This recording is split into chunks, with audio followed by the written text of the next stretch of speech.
बिहार की सियासत में चाहे जो कुछ भी चल रहा हो, लेकिन देश के अंदर अगर सियासत की चर्चा हो रही है तो वो बंगाल को लेकर हो रही है। लेकिन आज हम आपको बताने जा रहे हैं कि बिहार की सियासत में भी बंगाल चुनाव की एंट्री हो गई है, या यूं कह लें कि बिहार की जो राजनीतिक पार्टियां हैं वो आज से बंगाल में एंट्री मारने जा रही हैं। और सबसे पहला जो अपडेट है वो जनता दल यूनाइटेड से जुड़ा हुआ है। जनता दल यूनाइटेड ने ऐलान कर रखा है कि वो बंगाल चुनाव में अपनी पार्टी के उम्मीदवार उतारेगा। पार्टी की तरफ से कितनी सीटों पे उम्मीदवार दिए जाएंगे ये खुले तौर पे तो नहीं कहा गया है, लेकिन बताया जा रहा है कि तकरीबन 70-72 सीटों पर जेडीयू अपने उम्मीदवार बंगाल में उतार सकता है। इसकी शुरुआत आज हो रही है और मिशन बंगाल जो है जेडीयू का आरसीपी सिंह के नेतृत्व में उसकी शुरुआत कर रहे हैं पार्टी के जो विधान पार्षद हैं गुलाम रसूल बलियाबी।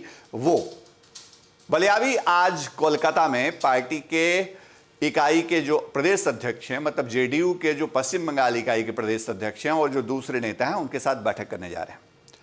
जो पार्टी के नेता हैं उनके साथ विचार विमर्श होगा, मैराथन बैठक होगी और पश्चिम बंगाल चुनाव में जेडीयू कितने सीटों पर उम्मीदवार उतारे इसको लेकर के बाकायदा एक प्लान तैयार होगा।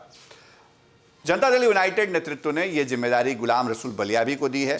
बलियाबी अल्पसंख्यक समाज से आते हैं और मुसलमानों के बीच उनकी पकड़ है।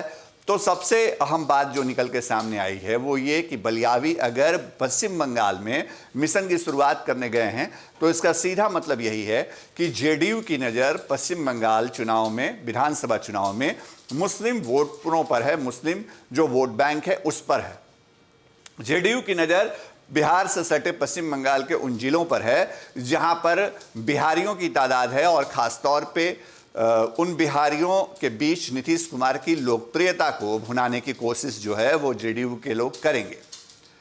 ये तो आज तय हो जाएगा कि पार्टी की रणनीति विधानसभा चुनाव के लिए क्या होगी, लेकिन कितनी सीटों पर उम्मीदवार उतारा जाएगा ये फैसला पार्टी के राष्ट्रीय अध्यक्ष आरसीपी सिंह और नीतीश कुमार ही करेंगे।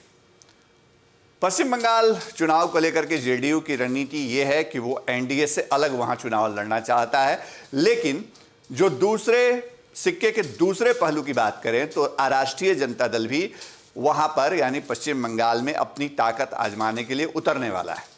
तेजस्वी यादव ने यह ऐलान तो जरूर किया है कि वो पश्चिम बंगाल में ममता बनर्जी की सरकार चाहते हैं क्योंकि वो एनडीए के मुकाबले वहां ज़्यादा मजबूत हैं। कांग्रेस अलायंस के साथ तेजस्वी फिलहाल जाने के मूड में नहीं है। लालू यादव की तबीयत खराब है, लेकिन इस सबके बीच पार्टी ने तय किया है कि दो बड़े नेता यानी श्याम रजक और अब्दुल बारी सिद्दीकी, ये दोनों नेता पश्चिम बंगाल के दौरे पर जाएंगे।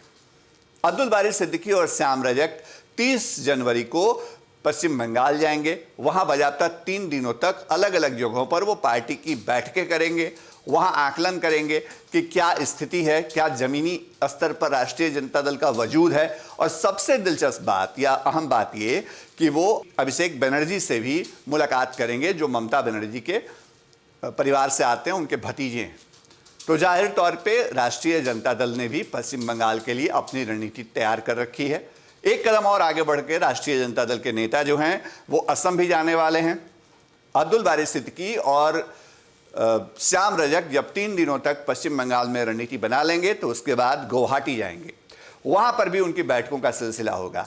मतलब ये कि विधानसभा चुनाव में अपनी एनर्जी लगाने के बाद भले ही बिहार में सरकार एनडीए की बन गई हो, जो दूसरे दल हैं, मतलब एक तरफ जनता दल यूनाइटेड और दूसरी तरफ राष्ट्रीय जनता दल, ये दोनों पार्टियां अब मिशन पश्चिम बंगाल की तरफ आगे बढ़ गई हैं। हालांकि रास्ता एकला चलो का होगा या फिर साथ साथ गठबंधन वाला, ये वक्त बताएगा। तमाम खबरें, तमाम अपडेट आपके लिए लाते रहेंगे। देखते रहिए फर्स्ट बिहार झारखंड। हमारे चैनल को लाइक करिए, सब्सक्राइब करिए और फॉलो करिए। और हाँ, www.firstbihar.com को जरूर विजिट करिए। नमस्कार।